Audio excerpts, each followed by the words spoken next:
You're going to God. You should go to God. But understand that when you go to God, what He will call from you is not more ministry. What He will call from you is not more devotion in some abstract sense. What He will call from you is to go reconcile with your brother or your sister. He will be there as you do. He will give you strength and grace to do so. But do you see the connection? It's so easy. It doesn't take a lot of effort to hold one grudge, does it? It really doesn't. It wears you down. It's not hard to do. It doesn't take much to look at somebody and become irritated by it, does it? Does it? We talked about how Paul says, bear with one another, which tells you that Paul understood what it meant to be annoying. Really, that's what it means. Amen.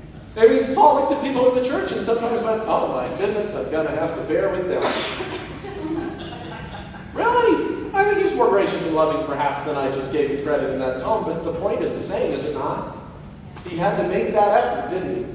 I mean, let's be honest. You've read those passages where he says, everybody left me, nobody loves me. You think that bugged him? I think it bugged him a lot. We hear how John Mark abandoned him at a really key moment. Later, Paul invites John Mark to do ministry with him. What does that tell us? Paul learned to bear with him. Paul learned to forgive him. Paul learned to move forward. But if you don't think he didn't have to bear with John when John abandoned him, I just don't get it.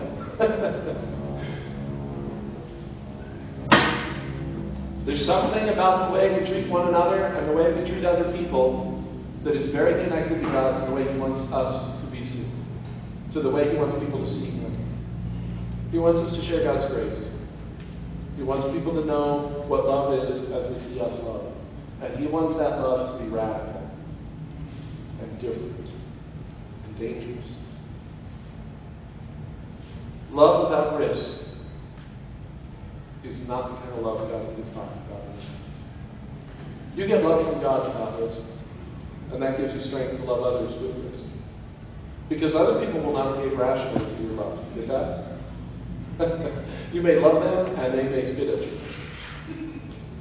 Happened to Jesus, didn't it?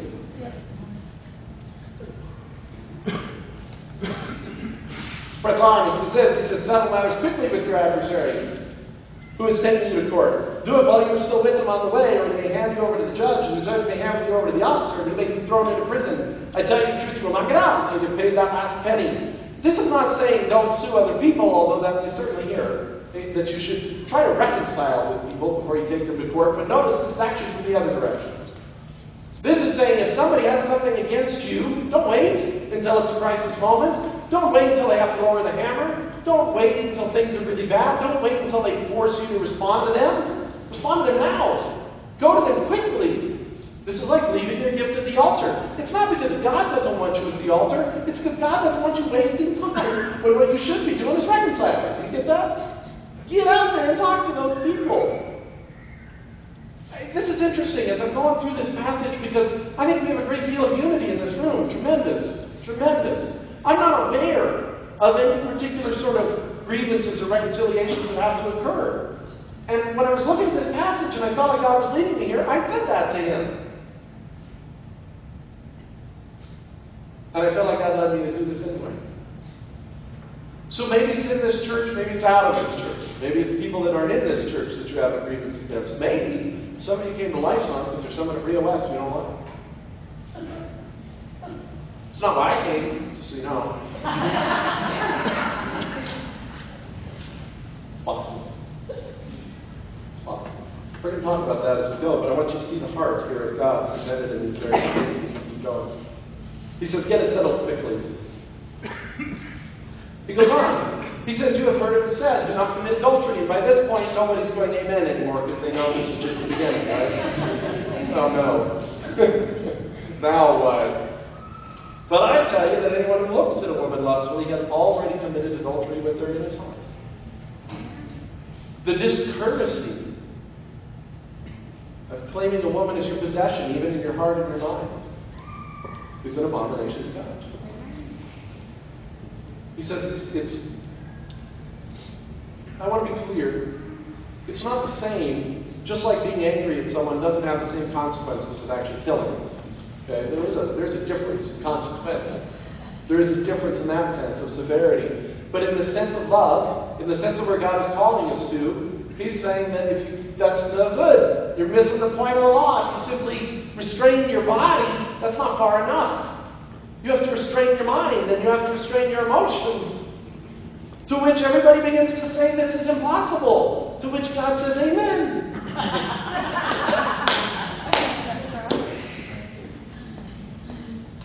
You know how He concludes the Sermon on the Mount? You know what the last lines in the Sermon on the Mount? Be perfect. Would you like a sermon which ended with, so all we're going to say, bottom line is, be perfect. You don't say, oh, that was a downer. I feel like our pastor just expects too much from us. Go talk to another pastor and they'll say, probably not. What did they ask you to do? You know, teach a few extra Sunday schools, and they'll say, they asked me to be perfect. That pastor will probably say, yeah, come to our church because we don't know that. Why does God call it? Because it's the heart. Because it's our righteousness is Christ. Because we can't do these things. But you do see the heart of God in these things, don't you? Yeah. Amen. You have heard. And everybody's going, oh no, don't tell me what I've heard. Because you're going to add to it. I don't want to know. You have heard that it was said, eye for eye, tooth for tooth. I just want to show you this one because this is one you may not realize actually came from God too. It says in Exodus, if there is a serious injury, you are to take life for life, eye for eye, tooth for tooth, hand for hand, foot for foot, burn for burn, wound for wound, and bruise for bruise. There was something in the law, I'm not going to go into great detail here, and I'm certainly not going to make any sort of political points about capital punishment. I'll let you sort all that out, and we can do that another time. But what I am going to say is there's certainly something here in the Old Testament which is very strong about a kind of justice, isn't it? And they were told this is how justice works. And if you read carefully the Old Testament law, it appears that this justice was left in large part to the families, and not to the government. So what you have is somebody in your family was hurt, and you were to enact the same sort of inflict the same sort of pain upon the person who caused it. This was from God. Something to ponder. What are we supposed to do with that? But notice that God here, Jesus here, is going to say, you're missing something in all this. There is a point to justice. But this had become, as you can imagine from the way I described it, this had become simply vengeance. It's not what God intended, that's what it had become. And so he says to them, but he goes further. He doesn't simply say, turn it over to the civil authorities. He says, you've heard it said, eye for eye, or tooth for tooth. He says, but I tell you, do not resist an evil person. If someone strikes you on the right cheek, turn to him the other also. And if someone wants to sue you and take your tunic, let him have your cloak as well. If someone forces you, this is not a polite request. If someone forces you to go 1 mile, go with them 2 miles. Give to the one who asks you, and do not turn away from the one who wants to borrow from you. The first thing all of us do when we read this passage, all of us, the first thing when we do when we read this passage is start thinking about what it can't possibly mean. Don't we? Really? And I understand that, because this is so crazy. Just for a moment, though. Just for a moment. Let's pretend that Jesus didn't say this so we can immediately start arguing with it. And let's recognize this is radical. You do see that, don't you? And I don't think Jesus said things he didn't mean. Again, please don't rush to all the practical things yet. There are other verses and other arguments and other things to be taken into account. And how does it relate to government and how does it relate to individuals? And all that's relevant. But for the moment, just don't worry about any of it. Let's just take it for what it is. Just for the moment. Let's just say that God is proposing a radical kind of love which makes very little sense to us at face value. Can we accept that?